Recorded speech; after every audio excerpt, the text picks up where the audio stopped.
Hello my dear students, we are meeting after a long time. I hope you have done well in the preparation as well as in your terminal exams also. So today we are here to discuss the syllabus, first chapter of the second terminal syllabus, right? That is chapter number 23. It is the chapter of civics, the judiciary, right? So as usual, let us first discuss. This chapter is very small, and so as the glossary also. So glossary, we'll see. Dispute. Dispute, it means disagreement, argument या फिर debate. तो वो दो person के बीच में होता है, दो पार्टीज़ के बीच में होता है, दो ऑर्गेनाइजेशन के बीच में भी हो सकता है dispute. Clear? So dispute is something like बीच में किसी के बीच में होता है ऐसा, right? That is dispute. Disagreement हो, एक दूसरे का मतभेद होना, वो भी डिस्प्यूट है, right? Next is conformity. Confirm, it is not confirm, it is confirm. Conformity का मतलब होता है कंप्लाइनेस, राइट? किसी रूल्स, स्टैंडर्ड्स और लॉज को कंप्लाई करना, माने उसके अकॉर्डिंग टू होना, that is conformity. Writ, writ काफ़ी कॉमन है जुडिशियरी में, जुडिशियल में, पुलिस और कोर्ट के मामले में रीट जो है वो कॉमन चीज़ है. A form of written command in the name of a court or other legal authority to act or abstain from acting in some way. Writ जो है वो रिटन कमांड माने लिखा हुआ कमांड का एक स्वरूप है, राइट? वो कोर्ट या फिर कोई और लीगल अथॉरिटी के नाम पे वो होगा, राइट? उसका काम क्या होता है? कुछ एक्ट माने कायदे कानून का, या फिर abstain from acting या किसी काम से मुकरने का, नहीं करने का, वो कुछ भी हो इन सम में. माने वो रीट होता है कमांड जिससे कहा जाता है कि आपको ये काम करना है या ये काम नहीं करना है. That is called writ. Clear? Next is impartial. Impartial का मतलब होता है पार्शियल ना होना. That is called impartial. सब को ट्रीटिंग ऑल राइवल्स और disputants equally, fair and just. हर एक को समानता से उसके साथ व्यवहार करना या कंसीडर करना या ट्रीट करना, that is called impartial. Impeach. Impeach का मतलब है हम किसी को स्कोल्ड करते हैं, सुना देते हैं, उसका ये एक जुडिशियल वर्ड है, right? Legal. Call into question the integrity और validity of a practice. Something कुछ भी है तो कोर्ट जो है वो इम्पीच कर सकती है कि इसकी वैलिडिटी क्या है, इसकी लॉजिक क्या है, वैलिडेशन हम कैसे करेंगे, right? That is called impeach. Jurisdiction का मतलब होता है लीगल डिसीजंस और जजमेंट लेने का ऑफिशियल पावर, राइट? आपने बिल्स में देखा होगा नीचे सब्जेक्ट टू मोरबी ज्यूरिसडिक्शंस, माने इस बिल को लेकर कोई डिस्प्यूट हुआ तो मोरबी में वो डिस्प्यूट का हल होगा कोर्ट में, राइट? वर्डिक. वर्डिक माने कोर्ट का डिसीजन. सिविल या क्रिमिनल केस पे जब कोई डिसीजन दिया जाता है दैट इज कॉल्ड वर्डिक. तो आप न्यूज़पेपर में देखोगे तो एससी वर्डिक या सुप्रीम कोर्ट वर्डिक्ट. वर्डिक का मतलब होता है जजमेंट या डिसीजन.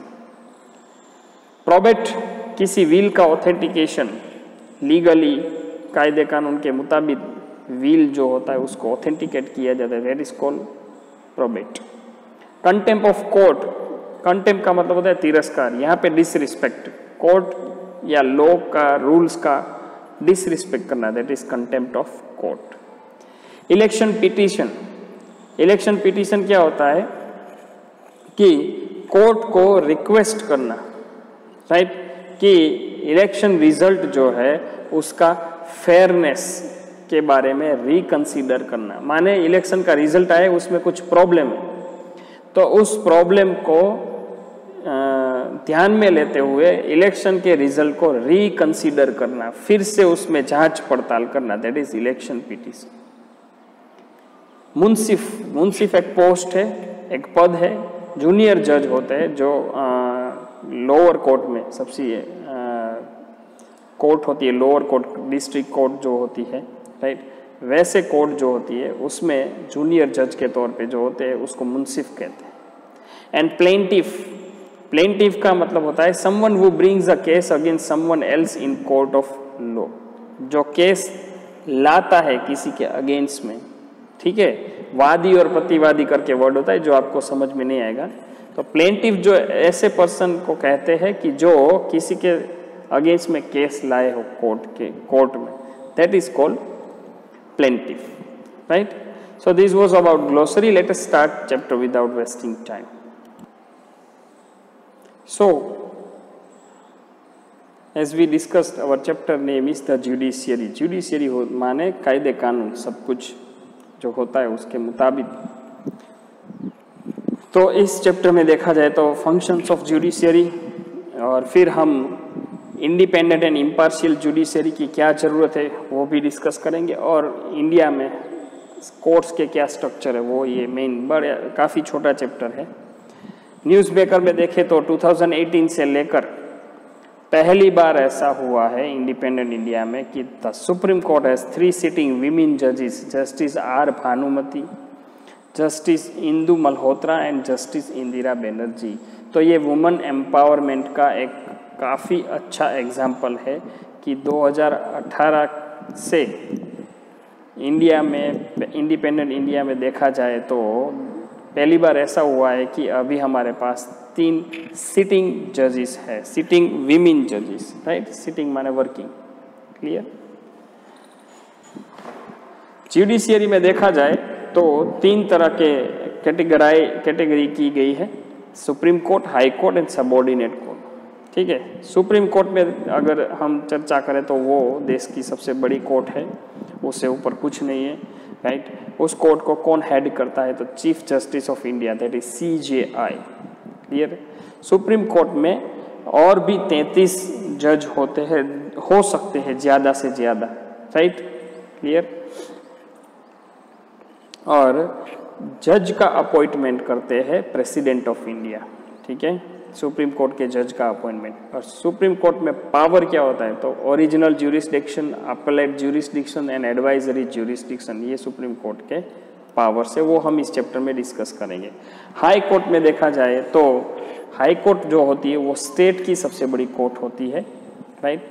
और हाई कोर्ट के जज का अपॉइंटमेंट भी प्रेसिडेंट ऑफ इंडिया ही करते हैं, चीफ जस्टिस ऑफ इंडिया भी सुप्रीम कोर्ट भी कर सकते हैं, या फिर गवर्नर ऑफ स्टेट, ठीक है।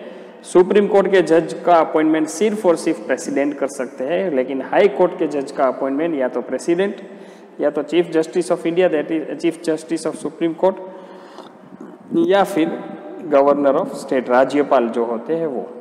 सबऑर्डिनेट कोर्ट्स में हम देखेंगे civil courts, criminal courts and revenue courts, clear, okay. So let us start.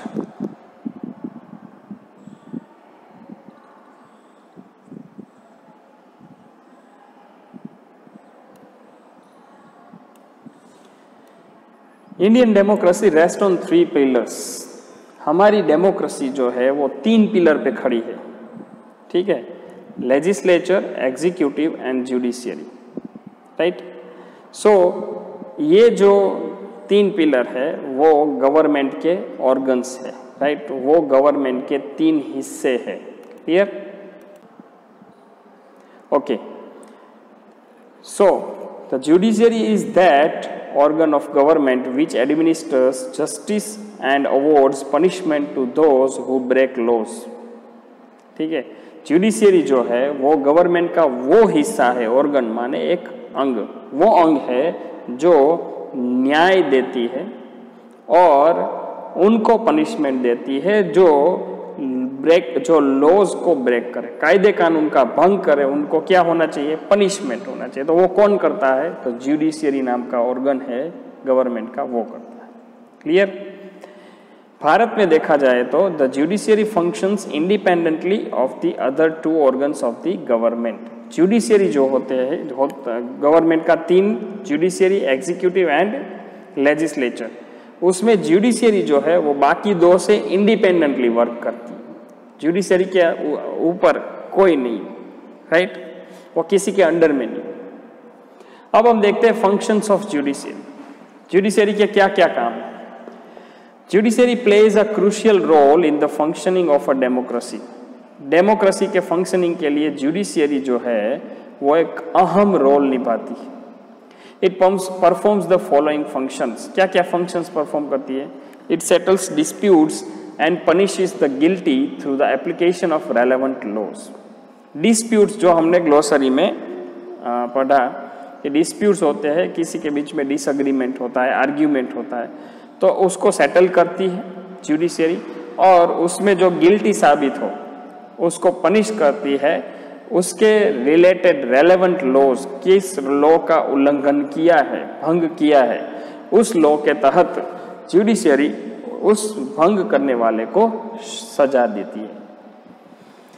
It protects the rights of citizens of India including there fundamental rights. Judiciary जो है वो fundamental rights समेत ऐसे काफी अधिकार है जो भारत के हर एक नागरिक को दिए गए, उस अधिकारों का रक्षण करना, उस अधिकारों को प्रोटेक्ट करना, ये भी काम जुडिशियरी का है। It interprets the laws in conformity with the constitution. Constitution के साथ कंप्लाई में, कंफॉर्म करते हुए, कॉन्स्टिट्यूशन से अकॉर्डिंग टू जो लॉज होते हैं वैसे ही इंटरप्रिट करती है। माने कॉन्स्टिट्यूशन से वो भटकती नहीं है। जुडिशियरी कॉन्स्टिट्यूशन के अकॉर्डिंग टू ही अपना काम करती है। It resolves disputes at different levels, that is between citizens and the government, and between two और more state governments, and between centre and the state governments. Judiciary जो है वो इस प्रकार के डिस्प्यूट्स को सेटल करती है जिसमें अलग अलग लेवल है। तो पहला लेवल है कि किसी सिटीजन को दूसरे सिटीजन के साथ प्रॉब्लम है तो वो कोर्ट का सहारा लेंगे, तो जुडिशियरी उन दोनों में से कौन जो है वो इनोसेंट है और कौन गिल्टी है वो डिसाइड करेगी। फिर सिटीजन और गवर्नमेंट के बीच में, माने किसी सिटीजन को गवर्नमेंट से प्रॉब्लम है या गवर्नमेंट की तरफ से अन्याय हुआ है, तो वो सिटीजन गवर्नमेंट के अगेंस्ट भी जा सकता है कोर्ट में। देखो, ये गवर्नमेंट के अगेंस्ट भी कोर्ट में जा सकते हैं, यही बात है कि कोर्ट को सबसे ऊपर मानता है हमारा कॉन्स्टिट्यूशन। अदरवाइज हम गवर्नमेंट के सामने कोर्ट में नहीं जा सकते, क्योंकि government is the most powerful entity in the country, but उसके अगेंस्ट में भी जा सकते हैं अगर अन्याय है तो, राइट।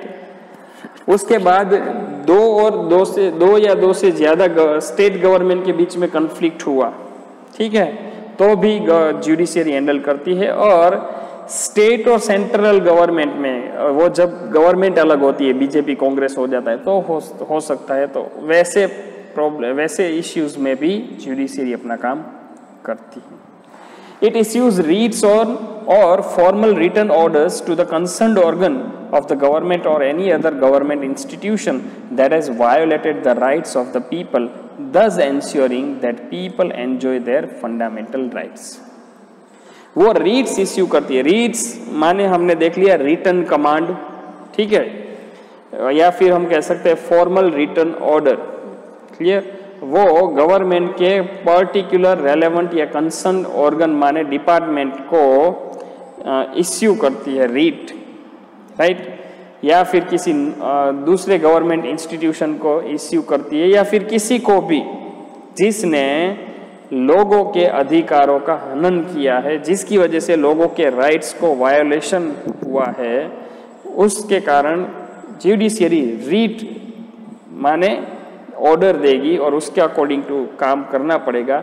इस चीज़ को लेकर फंडामेंटल राइट्स को लोग एंजॉय कर सकते हैं, ये एंश्योर करती है judiciary, clear. It can declare any law passed by the central or the state government as unconstitutional if it thinks that the law is not in conformity with the constitution. Judiciary जो होती है वो किसी भी law को, ठीक है, किसी भी लॉ को वो अनकॉन्स्टिट्यूशनल डिक्लेयर कर सकती है, ठीक है, सेंट्रल का गवर्नमेंट का लॉ हो या फिर स्टेट गवर्नमेंट का, उसको कोई फर्क नहीं पड़ता है। अगर वो अनकॉन्स्टिट्यूशनल है तो अनकॉन्स्टिट्यूशनल डिक्लेयर करेगी। अगर उसको लगता है कि ये लोग कॉन्स्टिट्यूशन को फॉलो नहीं कर रहा है, तभी जाके वो अनकॉन्स्टिट्यूशनल डिक्लेयर कर सकती है, right. Okay, next, independent judiciary, independent and impartial judiciary की क्यों जरूरत होती है? माने जुडिशियरी माने न्याय दिलाने वाला एंटिटी, तो वो क्यों इंडिपेंडेंट होना चाहिए और क्यों इम्पार्शियल होना चाहिए? माने क्यों वो स्वतंत्र होना चाहिए, उसके ऊपर कोई नहीं, और क्यों वो इम्पार्शियल होना चाहिए, माने किसी के प्रति भेदभाव नहीं होना चाहिए। क्लियर? तो let us discuss. To protect and ensure a citizen's rights, it is necessary that the courts perform their functions well and the judges who are meant to impart justice are independent and impartial. नागरिकों, भारत के नागरिकों, देश के नागरिकों का अधिकार जो है, ठीक है, सारे अधिकार, उस अधिकार सबको मिलने चाहिए और वो अधिकार का प्रोटेक्शन भी होना चाहिए, राइट। उसके लिए एक बात जरूरी है कि कोर्ट्स जो है वो अपने फंक्शंस माने अपने काम अच्छी तरह से करें, और जजिस जो है जो न्याय दिलाने का काम करते हैं वो इंडिपेंडेंट होने चाहिए और वो इम्पार्शियल होना चाहिए। माने जज को कोई ऐसे नहीं कह सकता कि भाई आप इस केस का मेरे रिलेटिव के पक्ष में आप इस केस का जो है वो डिसीजन सुनाइएगा, ऐसा नहीं हो सकता है। क्लियर? सरकार भी नहीं कह सकती। They must also feel secure and fully protected regarding their life and service conditions and term.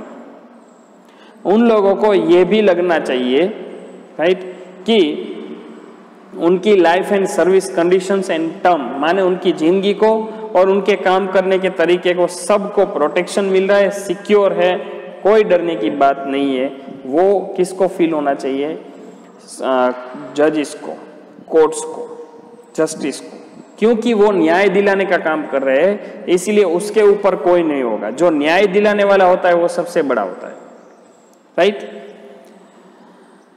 So independent judiciary का इंडिपेंडेंस है कि नहीं वो एंश्योर करने के लिए क्या करना पड़ेगा? तो इंडियन कॉन्स्टिट्यूशन ने सेपरेशन ऑफ पावर्स सजेस्ट किए हैं between the organs of government. Judiciary, executive और लेजिस्लेचर, तीन टाइप के जो गवर्नमेंट के सेक्शन है उसका सेपरेशन करना, उसके पावर का सेपरेशन, ठीक है, वो जरूरी है। सबसे अहम बात वो है। These ensure that no single person performs both executive and judicial function. उसका मतलब तो ये हुआ कि उसको इंश्योर करना पड़ेगा, राइट, कि कोई सिंगल पर्सन एग्जीक्यूटिव और जुडिशियल दोनों काम नहीं कर सकता। या तो वो एग्जीक्यूटिव करेगा या तो वो जुडिशियल करेगा, राइट। किसी जज को रिमूव करने की प्रोसीजर होती है, demanding procedure to remove a जज also contributes to the independence of the judiciary. किसी जज को रिमूव करना है, ठीक है, तो वो बात भी जुडिशियरी की इंडिपेंडेंस को कंट्रीब्यूट करती है। कैसे? तो a judge of the Supreme Court can be impeached only on grounds of proved misbehavior or incapacity. किसी सुप्रीम कोर्ट के जज को पहले तो आप डायरेक्टली तो उसको निकाल नहीं सकते, वरना क्या होता है कि वो जज ने सही मुकदमा चलाया और सही निर्णय दिया, सही ठहराव किया, तो अगर गवर्नमेंट को, रूलिंग पार्टी है, वो रूलिंग पार्टी को अगर पसंद नहीं आया, राइट, तो वो क्या करेंगे कि किसी ना किसी एलिगेशन में उसको झूठा आरोप लगा के उसको जेल में डाल देंगे या फिर उसके ऊपर कायदे कानून सब कुछ लगवा देंगे, राइट। तो उसके मिसबिहेवियर या फिर उसकी इनकैपेसिटी का प्रूव्ड होना चाहिए, प्रूफ होना चाहिए, उसके आधार पे उसको इम्पीच किया जाता है। इम्पीच माने स्कोल्ड करना, उसके पास से सबूत मांगना, उसको ऑर्डर देना, कमांड देना। Thus the judges of the Supreme Court and the state high courts enjoy full security of service. इसीलिए स्टेट हाई कोर्ट हो या सुप्रीम कोर्ट हो, उनके जजेस को फुल सिक्योरिटी मिलती है, सर्विस में फुल सिक्योरिटी, ठीक है। अब इंडिया में कोर्ट्स का क्या structure, right. So India's judicial system is like a pyramid with the supreme court at the top followed by the high courts and lower courts at the base और lowest level. जैसा कि आप जानते हो supreme court, high court, lower courts, ठीक है। इसमें आप देख रहे हो कि CJI ऑफ इंडिया, अभी तो वो रिटायर हो चुके हैं, लेकिन जब बुक छप रही थी तब रंजन गोगोई जो है वो काफ़ी अच्छे सुप्रीम कोर्ट के चीफ जस्टिस ऑफ इंडिया थे। क्लियर। सुप्रीम कोर्ट के सबसे बड़े वकील जिसको चीफ जस्टिस ऑफ इंडिया कहा जाता है। अब अगर देखा जाए, राइट, तो सुप्रीम कोर्ट जो है उसके बारे में हम देखेंगे, राइट। उसके बाद हम ज्यूरिसडिक्शंस का देखेंगे। Okay, supreme court. The Supreme Court located in New Delhi is the highest court in India. It is also called the apex court. Supreme court जो न्यू दिल्ली में स्थित है वो भारत की सबसे बड़ी कोर्ट है। वो क्षेत्रफल के हिसाब से नहीं, पोस्ट स्टेटस के हिसाब से सबसे बड़ी कोर्ट है और उसको अपेक्स कोर्ट भी कहा जाता है। ये आपको खास याद रखना है, ये कहीं पे भी जनरल नॉलेज के तौर पे पूछा जाए, अगर आपके इंटरव्यू में बड़े होंगे, इंटरव्यू देंगे तो उसमें apex, what is apex court, तो अपेक्स कोर्ट और कुछ नहीं, वो सुप्रीम कोर्ट ही है, उसका दूसरा नाम अपेक्स कोर्ट। अपेक्स का मतलब होता है सबसे बड़ा। Clear. According to the Indian constitution the supreme court is the guardian of the constitution. Indian constitution के मुताबिक सुप्रीम कोर्ट जो है वो कॉन्स्टिट्यूशन की गार्डियन है। वो कॉन्स्टिट्यूशन को गार्ड करती है, रक्षण करती है, प्रोटेक्ट करती है। ठीक है। All courts in India function under the direction and control of the supreme court of India.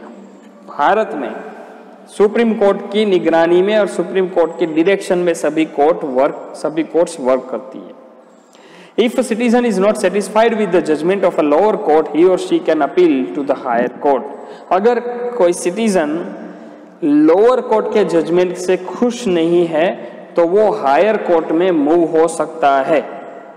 अगर कोई सिटीजन लोअर कोर्ट के जजमेंट से खुश नहीं है तो वो हायर कोर्ट में वो अपील कर सकता है, जा सकता है, मूव हो सकता है।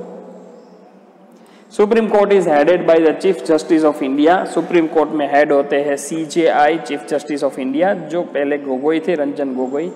It comprises a maximum of 33 other जजेस, और भी 33 जज होते हैं मेन CJI के अलावा भी। President of India appoints the जजेस on the advice of the council of ministers and the sitting जजेस of the supreme court. Bharat के प्रेसिडेंट जो होते हैं वो जज को अपॉइंट करते हैं, और किस आधार पे अपॉइंट करते हैं?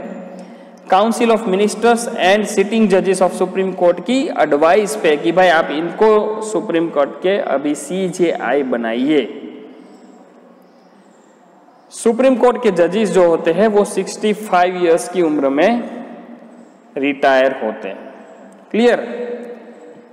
सो this was the first video. In the next video we'll see jurisdiction of the Supreme Court, right? Okay, let us complete this in the same.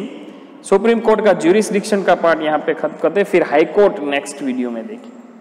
jurisdiction का मतलब क्या होता है कि domain of responsibility of a legal body over which it has authority to make legal decision. So jurisdiction का मतलब होता है कि area of responsibility, कोई लीगल बॉडी हो उसका रिस्पॉन्सिबिलिटी कहाँ तक का है, जहां जहां वो लीगल डिसीजन लेने की क्षमता हो और उसके पास अथॉरिटी भी हो, वो होता है jurisdiction. Supreme court of India, ठीक है, के ज्यूरिसडिक्शन में जाकर देखा जाए तो उनको 3 कैटेगरी में बांटा गया है। Original jurisdiction, applet jurisdiction and advisory jurisdiction. अब ओरिजिनल ज्यूरिसडिक्शन में देखा जाए, राइट, जो कि सिर्फ और सिर्फ सुप्रीम कोर्ट में ही चलते हैं, तो उसमें 2 प्रकार के। एक तो disputes involving the union government and the states, central और स्टेट गवर्नमेंट के बीच में प्रॉब्लम हो तो वो सुप्रीम कोर्ट में ही जाता है। और दूसरा कि फंडामेंटल राइट्स का वायोलेशन हुआ, किसी भी फुटपाथ पे रहते व्यक्ति का भी आपने फंडामेंटल राइट्स का वायोलेशन किया तो that will be the case of supreme court, वो किसी लोकल कोर्ट में नहीं चलेगा। ठीक है, that is the case of supreme court. Supreme court can issue verdicts on appeals filed against the high court against the judgments of the high courts। Supreme court जो है वो हाई कोर्ट के judgement के against में issues verdict issue कर सकते हैं। Supreme court of India is the highest court of appeal in the country. Bharat में, हमारे देश में सबसे बड़ी जो है अपील करने के लिए सबसे बड़ी कोर्ट है वो है सुप्रीम कोर्ट, उससे ऊपर कोई कोर्ट नहीं है, राइट। और सुप्रीम कोर्ट किस बात के दायरे में, ज्यूरिसडिक्शन में रहकर काम करती है, तो review the judgements of the high court, high court के जजमेंट को रिव्यू करके कैंसिल कर सकते हैं, एक्सटेंड कर सकते हैं, चेंज कर सकते हैं, मॉडिफाई कर सकते हैं, सब कुछ। एंड ऐसे जजमेंट में सुप्रीम कोर्ट खुद का भी जजमेंट सुना सकती है और वो सबको मान्य रहेगा, रहना ही पड़ेगा, क्योंकि उसके अलावा कोई ऑप्शन नहीं। Supreme court has power to interpret the constitution, constitution में इंटरप्रीट करने का पावर है सुप्रीम कोर्ट के पास। So the president of India may ask the supreme court for advice on various constitutional matters. इसीलिए प्रेसिडेंट जो होते हैं इंडिया के, वो सुप्रीम कोर्ट को पूछ सकते हैं कि आप हमें एडवाइस दो, अलग अलग कॉन्स्टिट्यूशनल मैटर्स के लिए एडवाइस दो तो हम आगे बढ़ सकते, राइट। इसको क्या कहते हैं, advisory jurisdiction of the supreme court. Supreme court में एडवाइजरी ज्यूरिसडिक्शन इसको कहते हैं क्योंकि सुप्रीम कोर्ट को पूछ सकते हैं, क्लियर, प्रेसिडेंट जो है वो पूछ सकते। ये देखिए इंडिया की सुप्रीम कोर्ट जो कि दिल्ली में है और यहाँ पे कर्नाटका की हाई कोर्ट, क्लियर।